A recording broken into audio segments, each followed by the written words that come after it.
Amanda, thank you so much for joining us. If we can, let's start off by talking to you really about what motivated you to get into the oil and gas industry. I didn't actually ever plan to go into the oil and gas industry. I'm a lawyer by training, but gave that up a very long time ago and have been in deep recovery since. Basically, I was on the business side and on the infrastructure side, so power plants, and a natural segue into the infrastructure side with water, and being in the water element really then got into water treatment as it relates to oil and gas, and of course that brings me full circle into the oil and gas industry. What motivates you to stay in this industry? The challenge. This industry is in a profound period of transition and change. And so it was always challenging, it was always changing, it was always fast-paced, but now we find ourselves on the cusp of this renewable fossil, this whole dynamic and debate that's going on. So the challenge of being here at a time that we are trying to move toward a greener future, but keeping it real. What's it really going to take? How long is it really going to take? And being a part of that bridge, that brings me to work every day and focused on this industry. Can you talk to us a little bit about what your day-to-day is like? My day-to-day is crazy. I can imagine. You know, I try and get some semblance of organization to it I'm a horrendous list taker. I write my list to know what I have to do, and by the end of the day, very few are done and more are added. But on a day-to-day basis, because I do oversee both the commercial side and the operational side, I can be looking at a legal contract, I can be dealing with the ops guys in the field on an issue they've got in the field, I can be meeting with customers, I can be dealing with personnel issues, so it's just the gamut. And in a way, it's that sort of challenge that also, you know, keeps me here and keeps me challenged.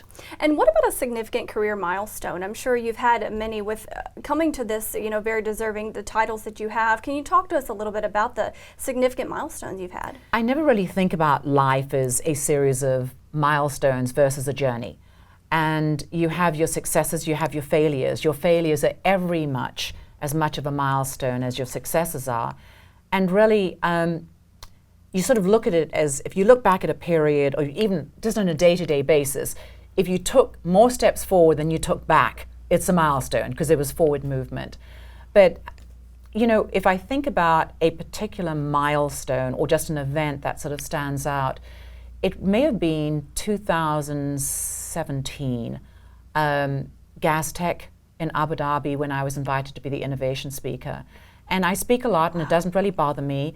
And I really got up there on stage in Abu Dhabi, and there were all these people who were just at the top of their industry from all over the world. And I all of a sudden thought, for this little girl from Africa, from Swaziland, which no one has ever heard from, to be really standing up here.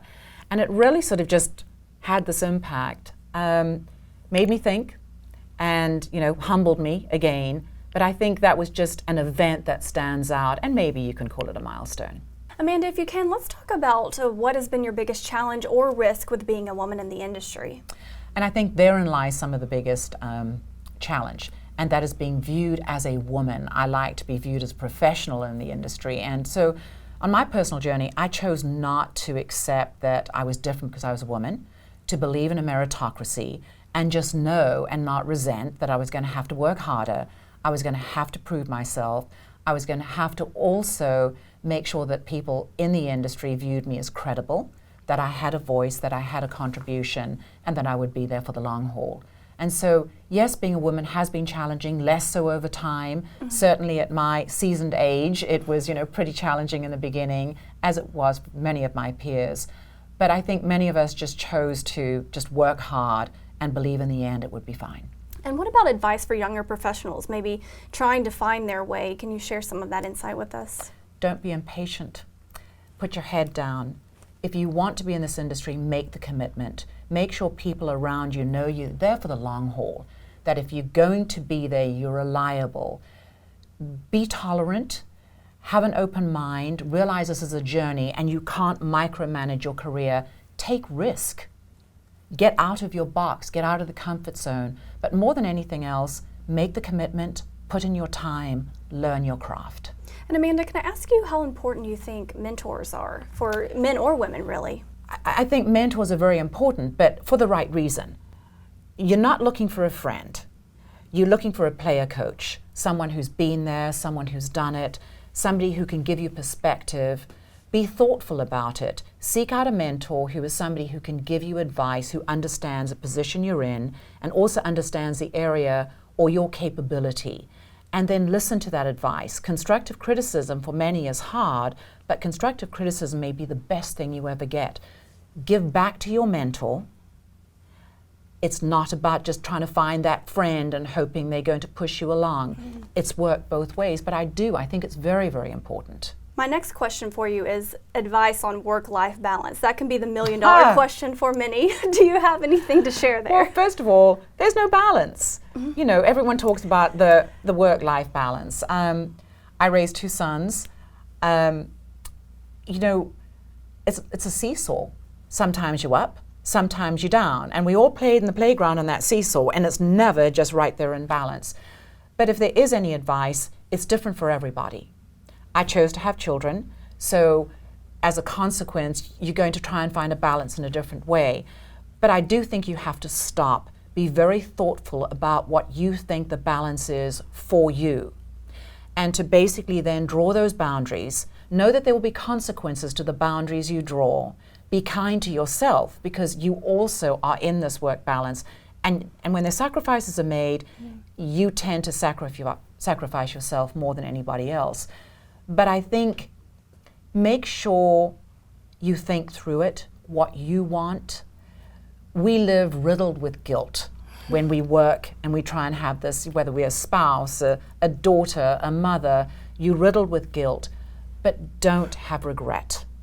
Regret's different. Don't wake up and go, I wish I had done that, or I wish I had done something different. So really focus on finding what the balance is for you, knowing sometimes it's up, sometimes it's down. Very profound there. We appreciate that. And can you share our thoughts on being in this dynamic group of women? You're very deserving of this honor. How does it make you feel to be included in this 25 Influential Women in Energy, but also how important do you think programs like this are for the industry? Well, I think these programs are very important, but being included, just look back at the list of women who have been honored before, and I am both humbled and very grateful to be included in this list. There's some fantastic women who have made or are continuing to make contributions to this industry, have been trailblazers, so even to be thought of in their presence is just an honor. And I thank you guys very much for including me and considering me for this. Well, we really appreciate you taking this time and sharing your story with us as well. And again, congratulations, Amanda. Thank you very much. You're very welcome. And for Heart Energy, I'm Jessica Morales.